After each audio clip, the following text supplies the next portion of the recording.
খুব সহজে ঘরে থাকা অল্প কিছু উপকরণ দিয়ে এই বাটার কুকিজগুলো বানিয়ে ফেলতে পারেন আপনারা। আজই ট্রাই করুন এই রেসিপিটি আর বিকেলে নাস্তায় আনুন নতুন চমক। উপকরণগুলোর পরিমাপ আমি কমেন্টে দিয়ে দিব।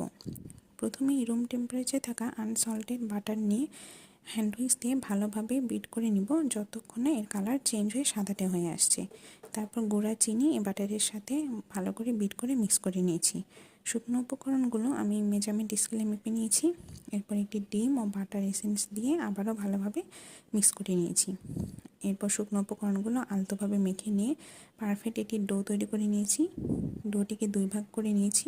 এর অর্ধেক পরিমাণ আমি চকলেট চিপস কুকিজ বানিয়েছি আর অর্ধেক ডো পাইপিং ব্যাগে ভরে পাইপিং কুকিজ বানিয়েছি। আমার কাছে ফ্রি হ্যান্ডে বা কুকি কাটার দিয়ে কুকিজ বানাতে বেশি ভালো লাগে, এর ফলে হাতের ওপর প্রেশার কম পড়ে।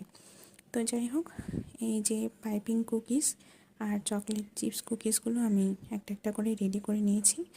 আর ওভেনটিকে আমি প্রি হিট করে নিয়েছি 10 মিনিট। তারপর ওভেনে 160 ডিগ্রিতে 18 থেকে 20 মিনিটের মতো বেক করে নিয়েছি। আর এই তো রেডি হয়ে গেল আমার বাটার কুকিজগুলো।